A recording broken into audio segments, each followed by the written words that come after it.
So, a very good morning, everybody.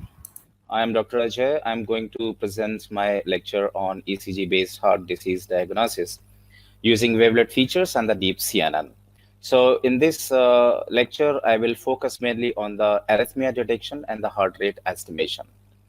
So, let me first show you the contents which I will focus. First, I will introduce the topic. That means problem statement and objectives. Then we'll see some basics of the ECG signals and the QRS complex. And then we will see that how we can get the ECG database on PhysioNet. And after that, I will explain my proposed wavelet-based algorithm for the heart rate estimation and the arrhythmia detection. And then I will explain the deep CNN-based approach of arrhythmia detection. And in the last, of course, we will talk about the conclusions. So let me start. So ECG, as we know, that is electrocardiogram, is a graph of voltage versus time, which represents the function of the human heart. So it is obtained by placing the various electrodes on our skin near the heart area. So these electrodes actually generate the electrical signals by converting the vibrations that are caused by our cardiac muscles in depolarization and polarization process of the human heart. So any waveform deviations from the normal ECG pattern, of course, represent the numerous cardiac abnormalities, including such as the cardiac rhythm disturbances, which includes the atrial fibrillation and the ventricular tachycardia. And it also gives the information about the improper blood flow, such as the myocardial ischemia and myocardial infarction. And we can also get the information about the electrolyte disbalance that is known as the hypokalemia and the hyperkalemia. So arrhythmia, that is, of course, is the out of rhythms. So it occurs when the electrical signals that coordinate the heartbeats are not working correctly. So this may cause to feel like the racing heart or fluttering. So with this condition, a person's heart may beat too quickly. That is known as the tachycardia, or too slowly. That is known as the bradycardia. And early contraction, that is known as the premature contraction, or the irregular heartbeat or irregular rhythm, that is known as the flutter or AF, atrial fibrillation. So that is most common among the people nowadays. So many heart arrhythmias are generally harmless, but if they are highly irregular, they can cause severe conditions or potentially fatal conditions in the human. So I have shown you the two ECG waveforms. This first one has arrhythmia. It has irregular rhythm. So you can see that these peaks are actually representing one heartbeat. They are known as the R peaks.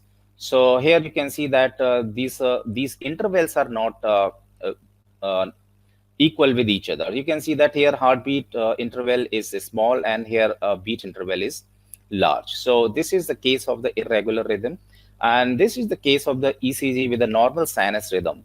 So here you can see that the heart is beating at the almost equal normal intervals.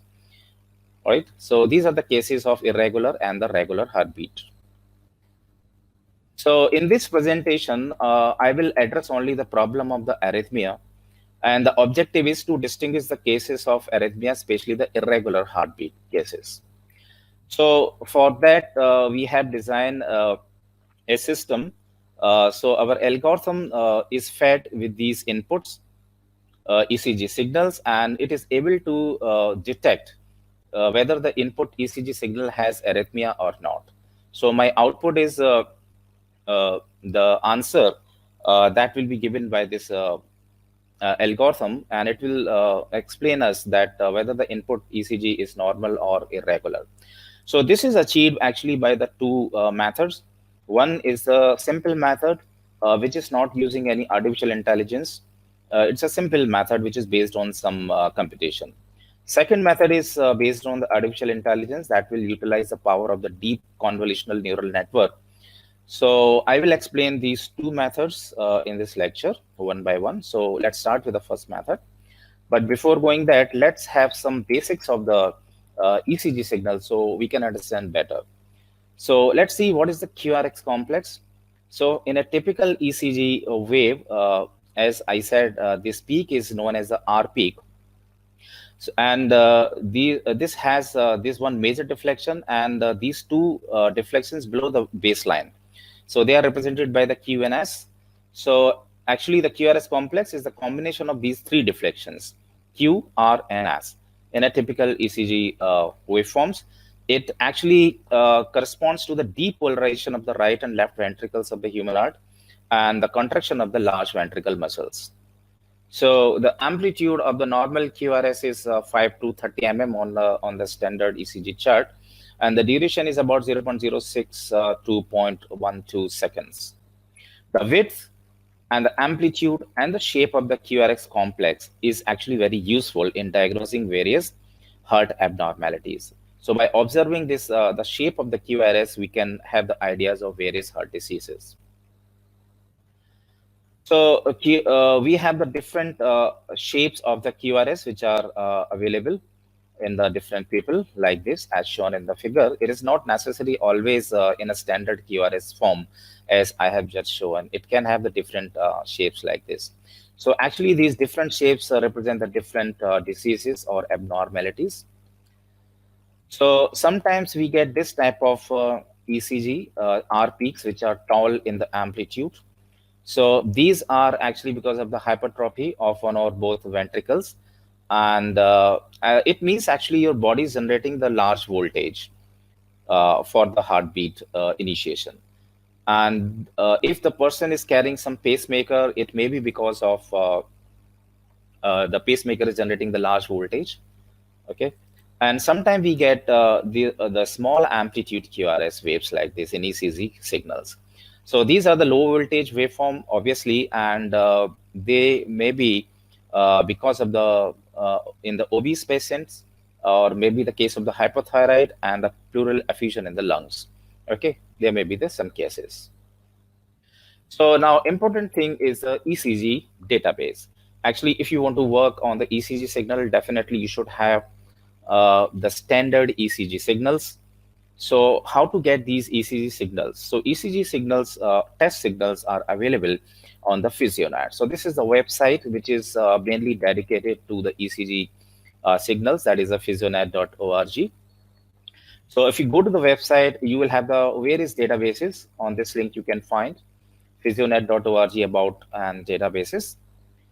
So if you go to any ECG signal, the ECG signal is actually has three corresponding files with a .atr extension, which is including the reference annotation of that corresponding ECG signal, and then .dat file that includes actually your signal, and the .hea, that is the header file, which has some basic information about that ECG signal.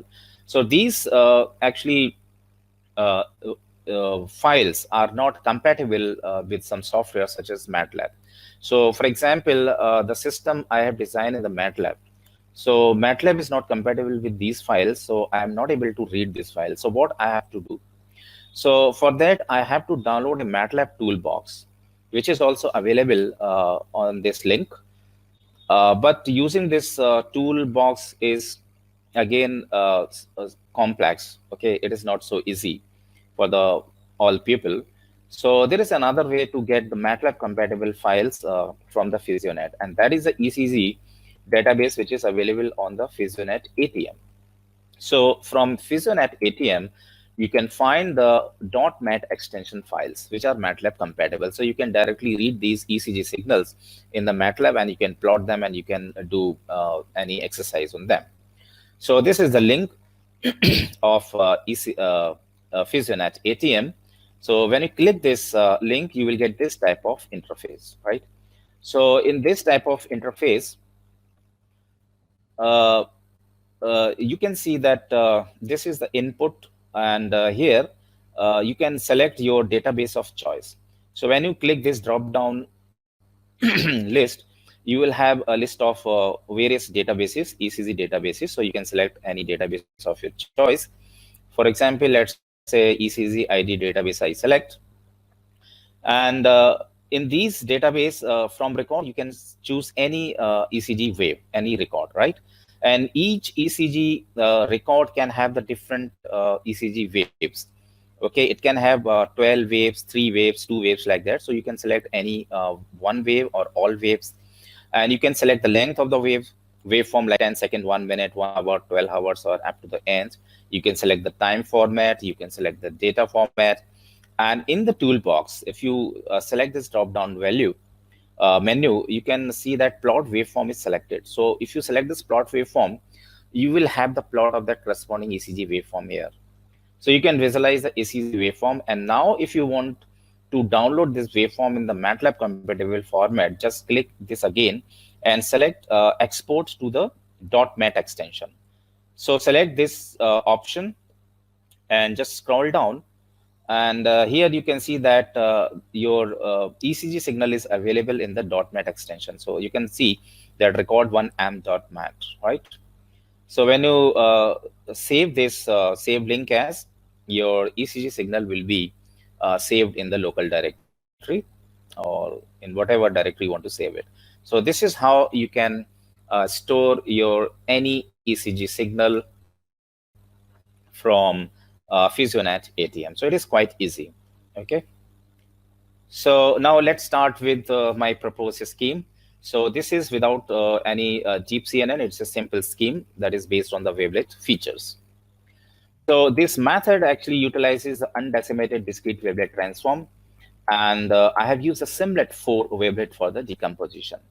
So the scheme is simple. The first ECG signal goes to the undecimated discrete wavelet transform. That is also known as the MODWT. MODWT means maximally overlapped discrete wavelet transform. So we get the wavelet coefficients of this ECG signal.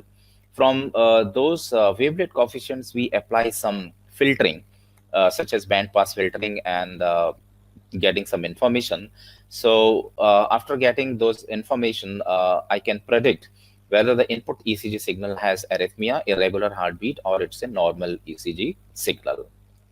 So the undecimated signal DWT, as I said, it is also known as a maximally overlapped discrete wavelet transform. This is actually a redundant transform. It's a discrete, but still it is redundant because we do not go for the downsampling of the wavelet coefficients as in the case of DWT. So if you have the exposure to the discrete wavelet transform with the filter bank theory, you might know that when the signal is convolved with the LPF and HPF, low pass and high pass filters, and then after the filter, the output is downsampled by the two. Okay, so that downsampling we do not do. That's why we generate the large amount of coefficients, and that's why it is known as the redundant. So MODWT actually is defined for all sample size, so it doesn't require the signal length to be in the power of 2, and that is the restriction with the normal DWT. The MODWT is energy preserving transform, so it distributes energy among its all detail and approximation coefficients. And the one good thing about is that it is a shift invariant. So if there is a circular shift in the time domain, your coefficients, wavelet coefficients, do not change. So that's why I prefer this undecimated wavelet transform. And now second thing is why we have chosen the Simlet 4 for the ECG signal analysis. Actually, the Simlet 4 wavelet resembles in the shape with the QRS complex of the ECG. So that makes a very good choice for QRS detection. So to illustrate more, let's consider this ECG segment. So the ECG segment is shown in the blue color. So one QRS peak is shown, and the red one is actually your Simlet wavelet. So you can see the resemblance in the shape. So that is the motivation behind using the Simlet 4 for the ECG signal analysis. This Simlet actually are near symmetrical wavelets, which are proposed by Dobishes as modification to her own family of the wavelets, which is known as the WC family, DB family. So the basic properties of the Simlets are as follows. It is available with us for from second order to the 45 order. And of course, it's orthogonal and biorthogonal. It has a complex support. That means it can be applied. It can be used in form of the filters. DWT, I mean the discrete wavelet transform and the continuous wavelet transform is possible. And the support width is 2n minus 1, and the filter length is 2n. That means those low pass and high pass filters which are used for wavelet decompositions, they have the length 2n samples. It's a near symmetric and number of vanishing moments are n. So here are some examples of the members of this simlet family, like simlet 2, simlet 3, 4, 5, 6, 7, 8, and up to 45 we have the simlet wavelets. So in this case, I'm going to use only the simlet 4 wavelet. And these are the scaling function. And this is the wavelet function sim4. And this is its corresponding scaling function phi t n psi t. So these are the decomposition low pass filter and reconstruction low pass filter. And these are the decomposition high pass filter and the reconstruction high pass filters. So that will be utilized in the decomposing the signals in at various resolution levels. As I said, the filter length is 2n. So for simlet 4, 2n means 2 into 4, that means 8. So there will be the total 8 samples in these filters. So you can count 1, 2, 3, 4, 5, 6, 7, 8. So these are 8 samples longs. Okay. So now let's come to our proposed scheme. So consider this ECG signal segment. So if you look carefully, just by observation, you can have ideas about the different frequency contents. If you see that this section of the ECG signal is representing very high variations, the fast variations. So let's say this part of the signal is representing the frequency content F1, which is representing the high frequency content. And these R peaks are also contributing some frequency contents. So let's say this is represented by the F2. And we have the slow varying part of the signals also. And let's say the frequency contribution of these slow varying segments is F3. So obviously, the relationship is this. The F1 is the highest frequency contents available in this ECG signal. F2 are the middle frequencies, and F3 is lower frequencies available in this ECG signal. So now my objective is that I want to preserve or emphasize these R peaks. I mean those instances where the heart actually deflects or beats. So I want to emphasize these R peaks. It means that if I can filter out these high frequency F1 and the lower frequency F3, and if I can preserve F2, then definitely my output will emphasize these R peaks. So it means a band pass action is needed. I mean, a band pass filtering is needed. That means the high frequency and the lower frequencies are to be eliminated, keeping the middle frequencies to be preserved. So this can be achieved with a wavelet transform. As we know that wavelet transform actually decompose the signal into different frequency bands. So we can achieve this band pass action with a wavelet transform also. But the same action we can also achieve with the normal frequency selective filters. Okay, so we have a large family of the frequency selective normal filters. So if I can apply a band pass filter on this ECG signal, so let's see what output I will achieve. So with these parameters, the lower pass band frequency of the signal is, let's say, 0.08 pi radians per samples, and upper pass band frequency is 0.14 with the stop band attenuation of the 60 dB. I get this type of output. So that is the action of the band pass filter which is applied. It's a simple band pass filter, okay, which we study in the signal processing or signal analysis. So here I get this output. You can see that R peaks are highlighted. They are preserved, but this is not the output which I am expecting. Actually, I want these R peaks should be well isolated or well highlighted. Here, the other components are also trying to match with the amplitude with these R peaks. So this is not a good output. So let's see how this such operation I can achieve with the wavelets, and even better than this.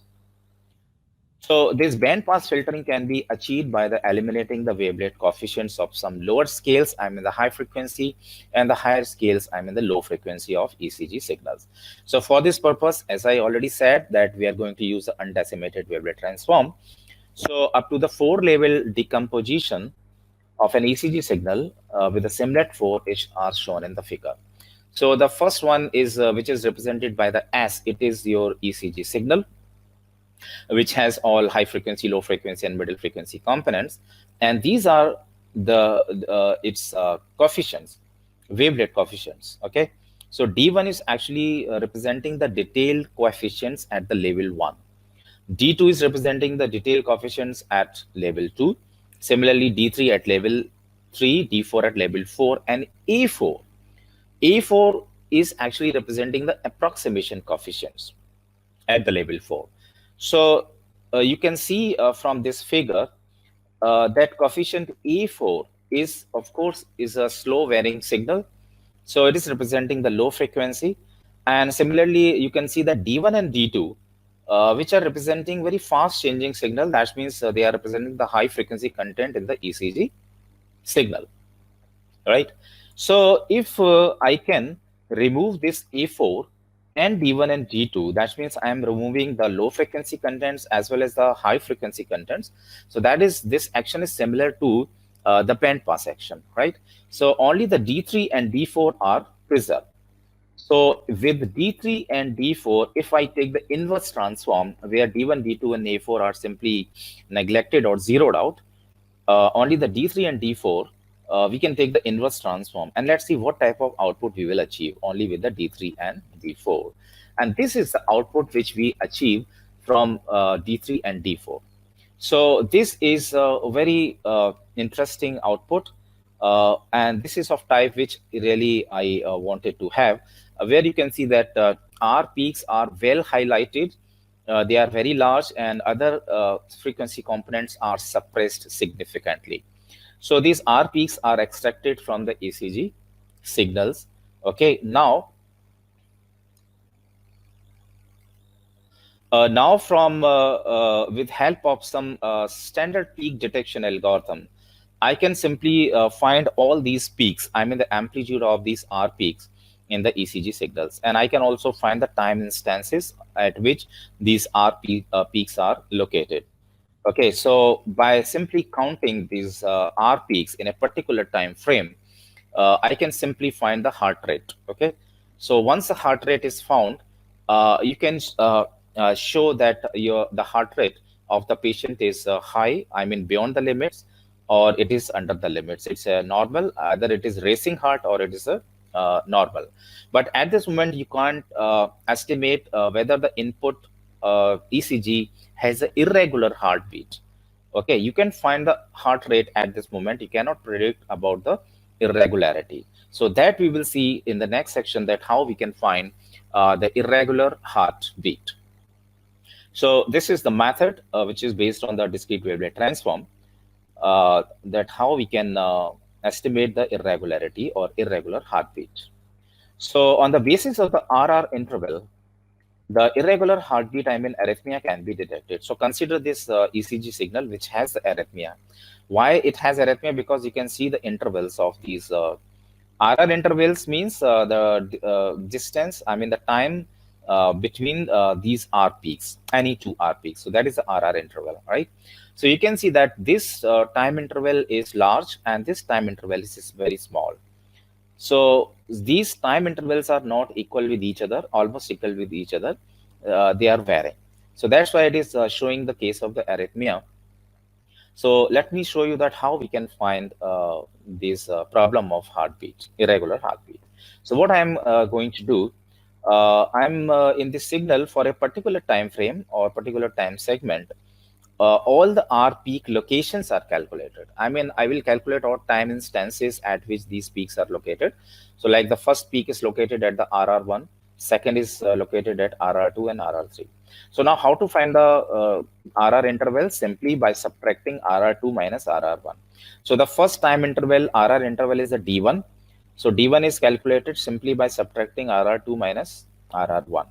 Second interval is RR3 minus RR2, like that. So you can compute all these RR intervals in an ECG segment, right? So once all these RR intervals are calculated, what we can do, we can find the standard deviation of this these RR intervals. So let's say it is sigma, and on the basis of this sigma standard deviation, I can predict whether the input signal has irregular heartbeat or not.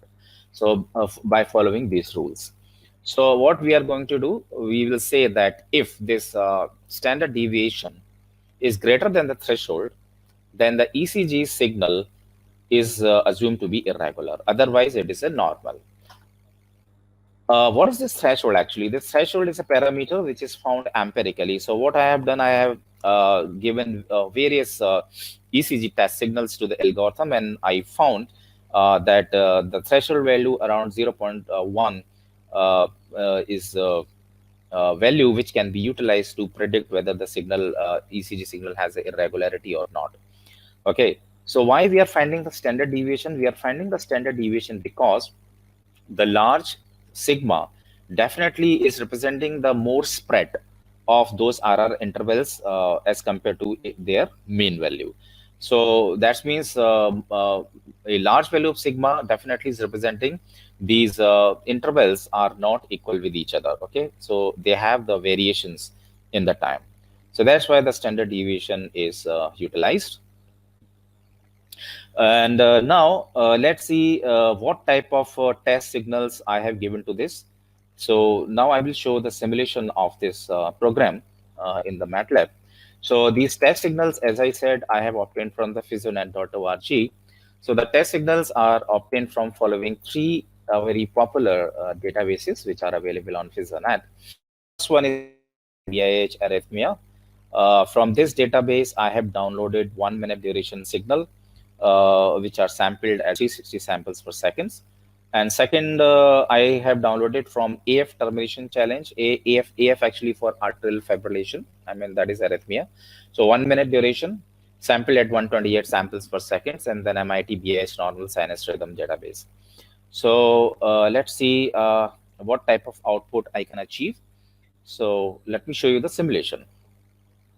So this is my software, and I will show you the output. So let me run this program, and it is asking me to choose my input ECG wave. So I'm choosing one ECG wave which has the arrhythmia. So I'm choosing this signal, let's say ARR1. Okay, so it is asking me to enter the sampling rate. This is from AF termination challenge. So it has 128 samples per second sampling rate. So the heart rate is 76 found, and this is the output. So this is your input ECG signal, and you can see with the red dots, all R peaks are localized, R peaks are marked correctly. And what is the status actually? So it says the ECG signal has irregular heartbeats. So that is the output. So it is working nice. So even you, by the observation, you can also see that this ECG signal has irregular RR intervals. So here you can see that the large intervals, and here the peaks are very close to each other. So this is representing the case of irregular heartbeats, right? And let me choose another one. Let's say one from the normal rhythm. So I will choose this NSR, I mean, which is the normal rhythm. Sampling rate is 128. And heart rate, I got 95. And see the output. It is saying that normal heartbeats. So it is representing the case of the normal heartbeats. And you can also see that algorithm is well able to identify all these R peaks. No one is missed by this. Okay, so heart rate is also accurate, 95. And of course, this heart rate is high. So the arrhythmia is there in terms of the racing heart, but not in the terms of the irregular heartbeat. So you can predict that heart has a high heartbeat problem, but not irregular heartbeats, right? So this is how this software is working efficiently. And now let's come to my second part, that is the proposed method, which is based on the wavelet features again, but instead of discrete wavelet transform, I have used a continuous wavelet transform in this case. And it is utilizing the power of the artificial intelligence. That means I'm using a deep convolutional neural network. Okay, so this is the overall scheme. Here you can see that first we have to prepare the ECG signal database. Now, unlike the previous method, since you have a artificial neural network, so you have to train it. Okay, so for training, we need the large number of ECG database ECG signals. So that is one challenging task to prepare a database that includes a large amount of ECG signals. Then we find the continuous wavelet transform of each ECG signals, and all those wavelet coefficients are arranged in form of the scalograms. If you are aware with continuous wavelet transform, then you must know what is the scalogram. So scalogram actually is a plot of all the wavelet coefficients on time and frequency and magnitude axis. And what now we are doing, we are converting these coefficients into images. So we are converting these scalogram, I mean the coefficients, in the RGB color images. And these RGB color images are given to a pre-trained deep convolutional neural network such as AlexNet in our case. So we are training this CNN with these input images. So once this training is finished, we get a trained model. So in the testing, we will get the ECG test signal, and we will do the same operation as what we have done during the training. So we will find the continuous wavelet transform of the input test signals, and we will find the scalograms, and all the wavelet coefficients are arranged, right? And we will convert these coefficients in terms of the image, scalogram RGB image. This will be given to the trained model, and we will get the output. So predicted output will tell us whether the ECG has arrhythmia or ECG is with normal rhythm. So the one good thing about this method is that we don't need to find any empirical value of threshold or etc. So that may sometimes misclassify. So this is free from those constraints. So this is quite easy to use once it is trained. Now let's first come to the ECG signal database preparation. So we have downloaded the signals from following two database. One is the MIT BH Arrhythmia. So I have downloaded total the 30 ECG signals of 1 minute duration. They are sampled at 360 samples per second. And then second is we have downloaded the 30 signals, ECG signals from MIT BH normal sinus rhythm. And these signals are also of 1 minute duration and are sampled at 128 samples per second. So now what I'm doing, these 30 signals from each category actually are very long signal. I mean, they have the large number of samples. For example, I'm representing ARR means the signals which have the arrhythmia, and NSR means normal sinus rhythm, the signals which have the normal sinus rhythm. So ARR signals have the total 21,600 samples in 1 minute duration, and NSR have the 7,680 samples in 1 minute duration. So what I'm doing, I'm breaking these long signals into the small pieces of the 500 samples. So I'm breaking the 10 pieces. I'm breaking the signal into the 10 pieces of 500 samples. So by this way, I can increase the size of the database, and definitely that is required to properly train a CNN. So therefore, each category will provide me the total 300 signals. I mean 30 signals. Each signal is broken into 10 pieces, so total 300 signals of one type. So since I have the two categories, so obviously I have the total 600 recordings. So out of these 600 samples or ECG signals, I will utilize total 75% for the training, and rest 75% for training, and rest 25% for validation. And in validation, each time the inputs will be shuffled. Okay. So now let's see what the CWT is doing here. Actually, as I said, all ECG signals are actually the one-dimensional signals plotted on the time axis, which are not suitable for the AlexNet. AlexNet actually receives the input in form of the images. So here, the continuous wavelet transform is utilized to convert all the one-dimensional ECG signals into corresponding images. So this is the scheme. So here you have the ECG signal. We take the continuous wavelet transform, and we get the all wavelet coefficients, and they are arranged to form a scalogram. So, so these are actually the coefficients. This is not an image. They have just values. Okay. So now with help of the pseudo colorization, I mean the false colorization, I am making these coefficients or this scalogram in image. So with the color map of type jet having the 128 different colors, with the pseudo coloring, I'm converting these coefficients into an image, you can see. And this image is resized to 227 by 227 pixels. Why 227? Because this is the size which is necessity to for the CNN AlexNet. Actually, AlexNet requires the input image to be in this size. Okay, so after conversion of all ECG signals, as I said, I have total 600 ECG signals, so I will have the 600 corresponding scalegram images.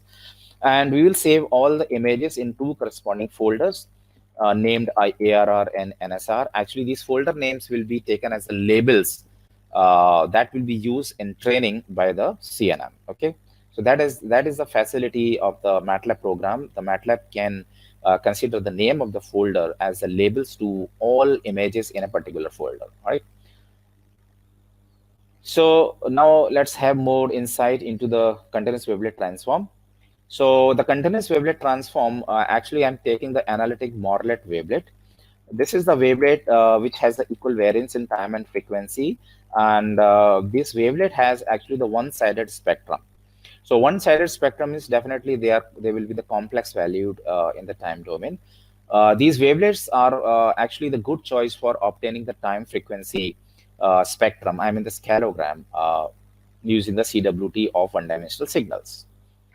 So here you can see that we have this ECG signal, and this is the corresponding scaleogram in form of image using the analytic Morlet wavelet. We have other choices also. So now let's see how I am using this AlexNet. AlexNet I can use via the transfer learning. Transfer learning means actually this AlexNet is a pre-trained network. It is already trained over the millions of images, and it has the capability to categorize the images in 1,000 different objects, right? But since in our case, the output classes are only the two, whether the ECG signal belongs to the arrhythmia or the normal class. So we do not need the 1,000 classifications. We need only the two classifications. So obviously, we have to tweak the pre-trained AlexNet, right? So this fine-tuning of a pre-trained CNN to perform the classification on a new collection of images is known as transfer learning. So what we are doing in our case, actually, why we are using a pre-trained network? Question is why we are not using a fresh CNN from scratch. The reason is the transfer learning is actually the quick and easy rather than training a CNN from the scratch. Because if you train a CNN in a deep learning, you require the millions of input to train a CNN for efficient output. Okay, and also that this requires a huge computation power. So at our end, generally we do not have these high-speed servers or workstations. So we have this simple laptop. So the transfer learning is well suitable for us.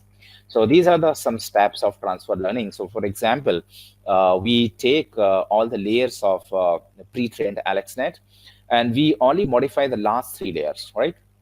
So these last three layers are related with a fully connected layer, softmax layer, and the classification layer. So we tweak these layers, and the less remaining layers remain as it is, right? And then we train this modified network on our database. And once it is trained, and it is ready to predict the output. So now let's see the training outcome of this Jeep CNN, which I have used. Actually, at this moment, I cannot show you the training process because it takes time, because I'm dealing with the 600 images. So my computer will take time. You can see in the simulation result, the simulation finished at 12 minutes, 17 seconds. Okay, so I cannot waste your 12 minutes here. So you can just see this overall training process. And the validation frequency, which is quite increasing here, I achieve is 99%. You can see in the output. Okay, so this is quite increasing. And for total training, I have used 8 epochs, and each epoch has 25 iterations, so total 200 iterations in this training. So hardware, you can see that hardware resource is a single CPU environment. My laptop has not any dedicated GPU, graphics processing unit. So if your computer has a graphic processing unit, so that will give you the multi-processor environment, and your simulation, I mean the training, will be faster. Okay, so as I took the 12 minutes, 17 seconds, In case of GPU, it can be finished in just under 5 minutes like that. So that is advantage of utilizing the GPUs. So this is the confusion matrix which I achieved after the training. So here you can see that in the bottom we have the input classes ARR. ARR means arrhythmia, NSR means normal sinus rhythm, and these are the output classes which we have achieved after validation. So out of 50 test classes, you can see the 50 ARR signals are given, and out of 50, 49 are classified correctly as ARR. Okay, and only one is misclassified as NSR.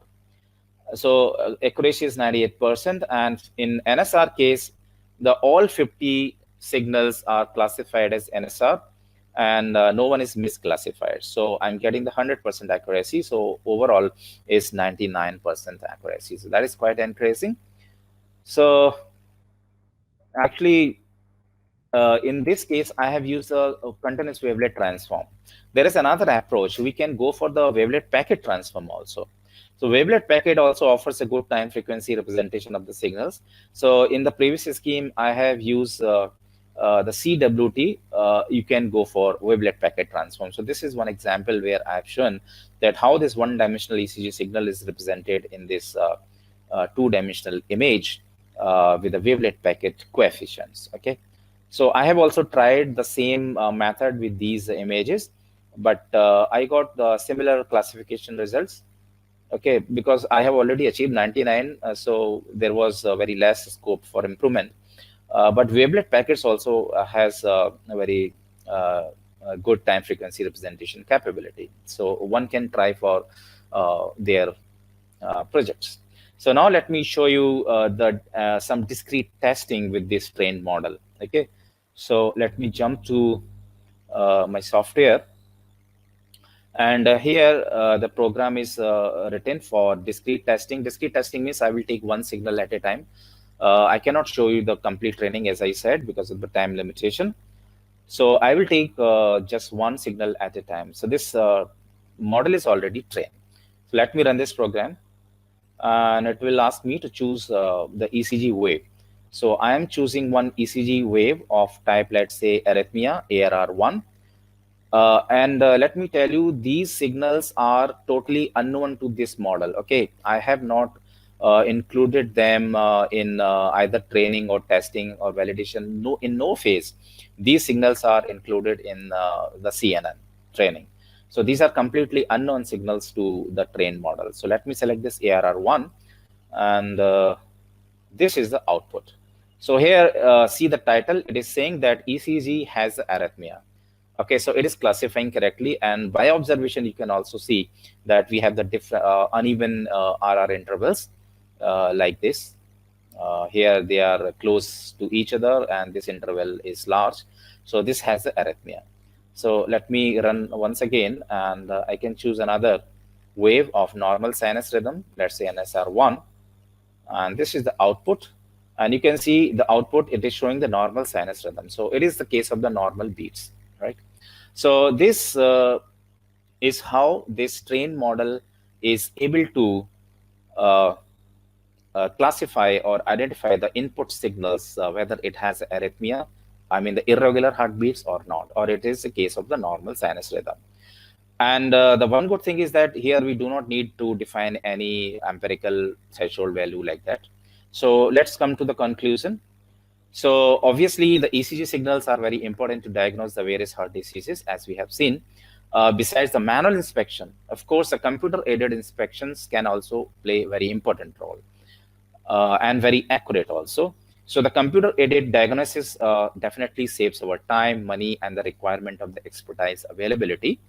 So this machine interpretation can be accommodated in portable hardware devices. The one objective is that once these models are trained, you can load these models to some hardware, I mean some portable machines. For example, a lot of people are already using those ECG machines at home.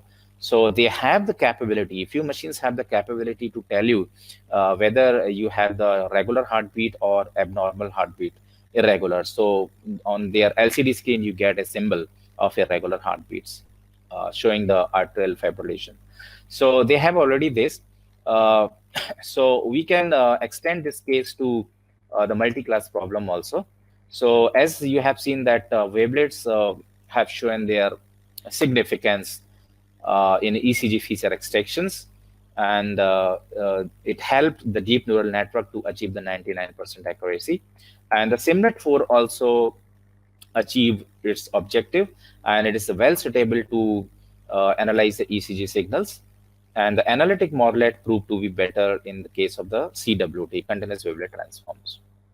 A wavelet packet transform also provides the good 2D representation of the one-dimensional ECG signals.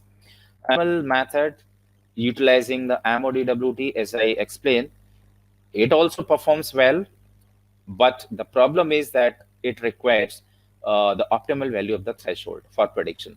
So if there is some error in the threshold, definitely we can have the misclassification. The present work, as I said, is limited to the only the classification of the two cases. I mean, it's a two-class case. But it can be extended to the multi-class problem, and definitely it will be challenging. Multi-class will be important because if it is embedded in some hardware, then user or patients at home can diagnose their ECG, even their heartbeats for various diseases. Okay, so they can have the early idea about their problems, heart problems.